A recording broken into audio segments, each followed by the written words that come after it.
नमस्ते, स्वागत है आप सभी का इस YouTube चैनल क्राइम जर्नी में। आज की क्राइम की कहानी है अमेरिका की लॉस एंजलिस की, जहां की एक 22 वर्षीय खूबसूरत लड़की जो अपने ख्याल से हॉलीवुड एक्ट्रेस बनने की सपना देखती थी, लेकिन दुर्भाग्य से 22 वर्ष की उम्र में उसका मर्डर कर दिया जाता है और यह सपना शायद अधूरा रह जाता है। स्वागत है आपका एक नए एपिसोड में क्राइम जर्नी के। यह एपिसोड बेहद ही खास और हिस्टोरिकल की दृष्टि से बहुत मायने रखता है। दरअसल लॉस एंजलिस के एक पार्क में दो लड़का शाम को घूमने के लिए जा रहा था। पार्क घुसा, पार्क में वह घूमने लगा, जिस पार्क का नाम लिमेट था। दोनों शख्स एक साथ ही पार्क में घूम रहा था। अचानक एक की नज़र उस पार्क में स्थित एक झाड़ी पर पड़ गया। उस झाड़ी में दूर से ही एक खूबसूरत लड़की लेटी हुई दिखाई पड़ रहा था। दोनों के मन में कुछ हुआ, लगा शायद इसे थोड़ा करीब से देखना चाहिए। फिर वह धीरे धीरे झाड़ी के करीब जाने लगा। फिर देखा कि वह लेटी हुई है, लेकिन झाड़ी में अकेले लेटी हुई है। यह बात हजम नहीं हुई दोनों को। दोनों और थोड़ा करीब गया। जब वह करीब पहुंचा तो शॉक्ड रह गया और चिल्लाने लगा, क्योंकि वहाँ सिर्फ लड़की नहीं थी, एक खूबसूरत लड़की जिसके दो पार्ट थे। कमर से ऊपर का भाग एक पार्ट में बिखरा हुआ था और कमर से नीचे दूसरा पार्ट में बिखरा हुआ था। और वह मरी हुई लड़की थी, लेकिन देखने से यकीन नहीं हो रहा था दूर से कि वह मरी हुई लड़की। वह इतनी खूबसूरत थी,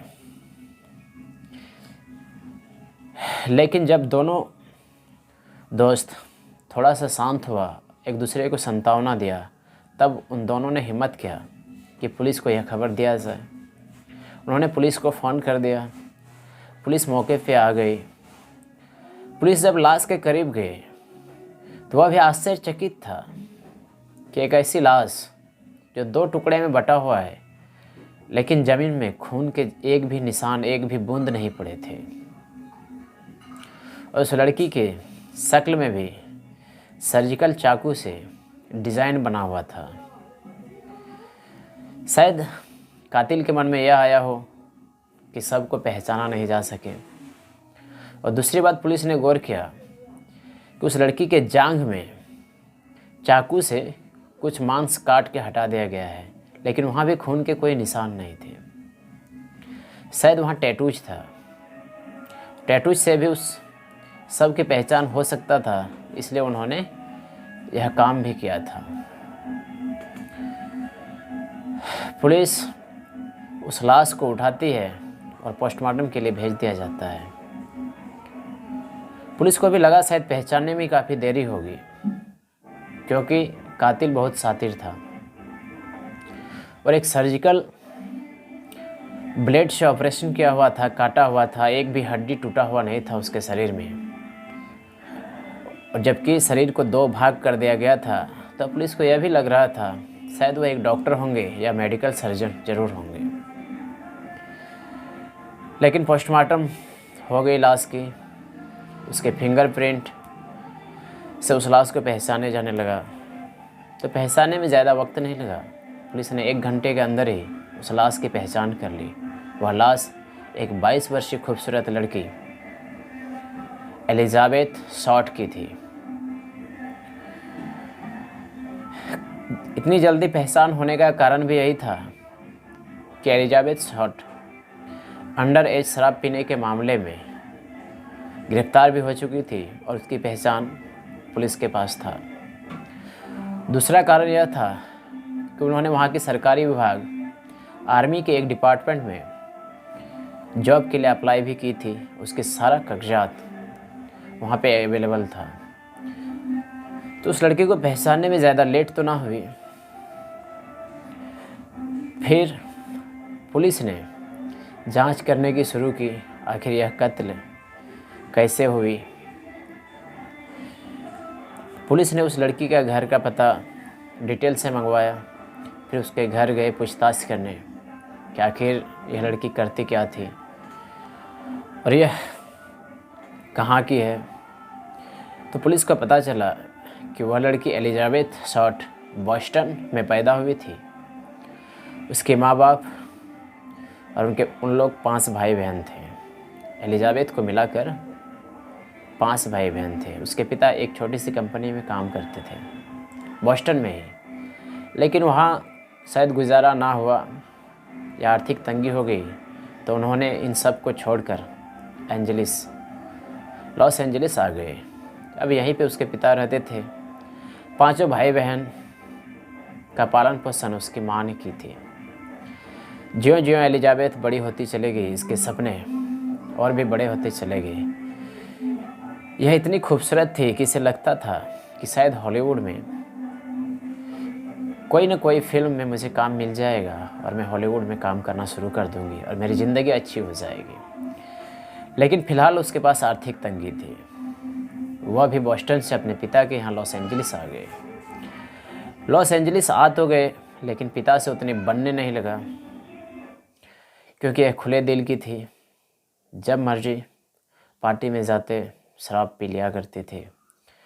तो वह अपने पिता से भी अलग रहने लगा था। एलिजाबेथ शॉर्ट जैसे कि बताए कि एक बार में शराब पीने के मामले में गिरफ्तार भी हो चुकी थी। आर्थिक तंगी के कारण रोज़ नए नए बॉयफ्रेंड ढूंढते ताकि खाने में कोई दिक्कत ना हो, उसी का खाना खाते। एंजलिस ऐसे ही अपनी ज़िंदगी फैशन के साथ गुजार रही थी। रोज़ एक नया फ्रेंड ढूंढ लेती ताकि उस दिन का खाना पीना गुजर बसर में कोई दिक्कत ना हो। रोज़ाना वो अपनी फ्रेंड बदल लिया करता था। जब पुलिस को इतना पता चला तो पुलिस को लगा कि इन्होंने लास्ट कुछ महीने में जितने फ्रेंडशिप बनाए हैं उनसे पूछताछ किया जाए, सब चीज़ खंगाला जाए, शायद इस कत्ल का जो कातिल है वह सामने आ जाए। उन्होंने उसके कई फ्रेंड से पूछताछ भी किया। जिस बार में वह काम करती थी, जिस रेस्टोरेंट में, वहाँ भी पूछताछ किया गया, पर कातिल का पता नहीं चला। पुलिस को पहले से शक था कि ज़रूर कोई डॉक्टर या सर्जन स्पेशलिस्ट का हाथ होगा इस कत्ल में। तो उन्होंने लॉस एंजलिस में उपस्थित मेडिकल कॉलेज के सभी छात्र, टीचर एवं डॉक्टर से भी पूछताछ किया ताकि कोई सुराग मिल जाए और एलिजाबेथ शॉर्ट की कातिल को ढूंढ लिया जाए और यह केस खत्म हो जाए। लेकिन पुलिस को कुछ भी हाथ नहीं लगे, कोई पुख्ता सबूत नहीं मिला। पुलिस को सिर्फ निराशा हाथ लगी और यह खबर पूरे अमेरिका में फैल चुका था। पत्रकार भी अपने हेडलाइन में करीब 1 से 2 महीना तक इस घटना को फ्रंट पेज में रखा। तो अब बहुत बड़ी चुनौती थी अमेरिका सरकार के लिए भी। तो फिर एलिजाबेथ शॉर्ट्स के कातिल को ढूंढने के लिए FBI स्पेशल को गठित किया ताकि FBI अच्छे से इस कातिल को ढूंढने में एक सही ऑपरेशन को अंजाम दें। लेकिन FBI ऑपरेशन में जुड़ तो गए, लेकिन सफलता उसके हाथ भी नहीं लगी। सालों बीत चुका था। अचानक एक व्यक्ति पुलिस स्टेशन आता है और कहता है, मैंने ही एलिजाबेथ शॉर्ट्स का कत्ल किया है, इसलिए मुझे गिरफ्तार कर लिया जाए। उन्होंने बताया कि एलिजाबेथ के साथ मेरा फ्रेंडशिप था, कुछ बातों में आनाकानी हुआ तो मैंने उसका कत्ल कर दिया। पुलिस को लगा शायद इसे गिरफ्तार कर लूँगा और यह केस यहीं पे सॉल्व हो जाएगा, लेकिन ऐसा नहीं हुआ। सारा डिटेल चेक किया गया तो वह झूठ बोल रहा था जिन्होंने अपने आप को सरेंडर किया था। फिर ऐसे ऐसे लगातार कोई ना कोई शख्स आते और कहते मैंने ही एलिजाबेथ शॉर्ट्स का कत्ल किया है, मुझे गिरफ्तार कर लो। लेकिन ये सारे शख्स खुद को सरेंडर करने का एक मतलब साफ झलकता था कि वह सुर्खियाँ बटोरना चाहता था ताकि फ्रंट पेज में उसका भी नाम शामिल हो, लेकिन सब झूठ बोल रहे थे। पुलिस ने ऐसे 50-60 व्यक्तियों को गिरफ्तार किया, पूछताछ किया, जिन्होंने खुद से सरेंडर किया था, लेकिन सब झूठ बोल रहे थे, सब फर्जी थे।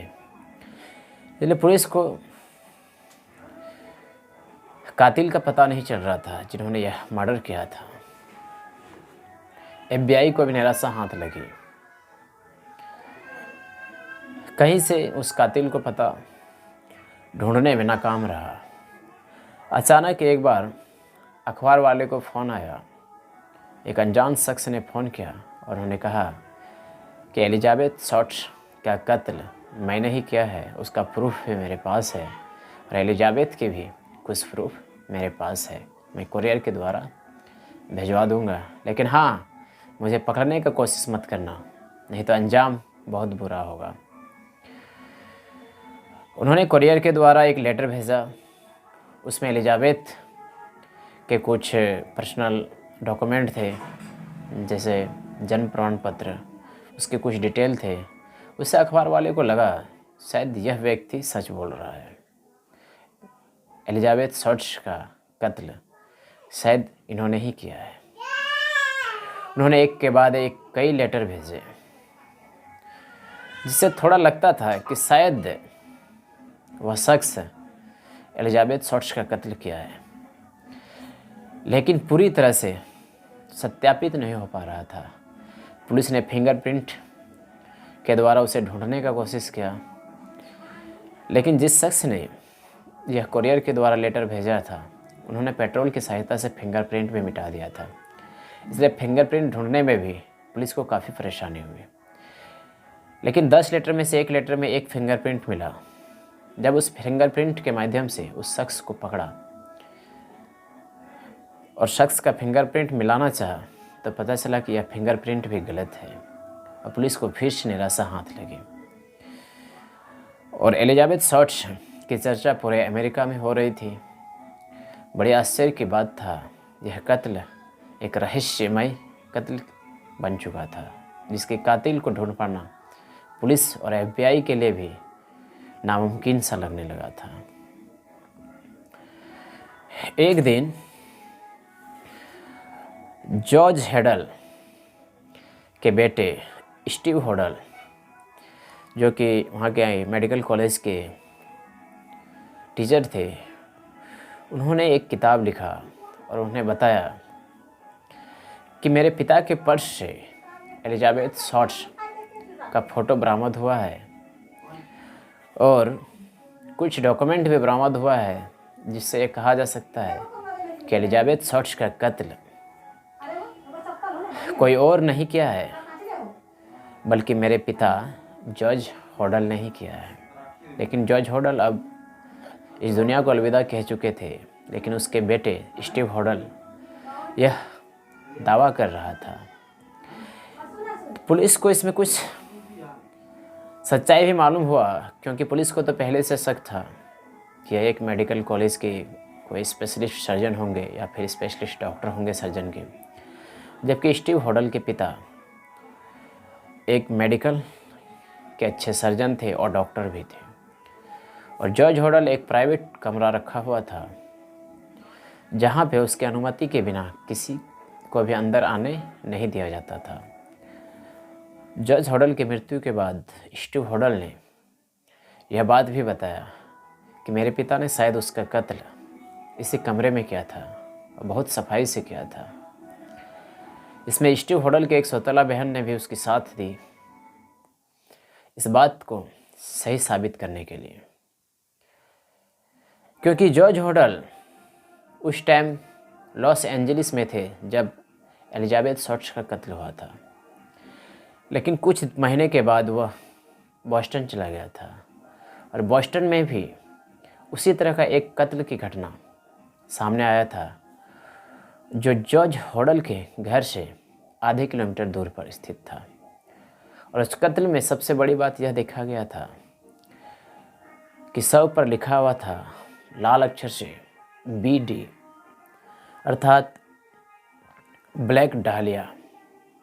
उस टाइम महारानी एलिजाबेथ की यह घटना को पत्रकार ने ब्लैक डालिया नाम से ही प्रस्तुत किया था, क्योंकि उस टाइम वहाँ पे एक मशहूर वेब सीरीज चल रहा था ब्लू डालिया।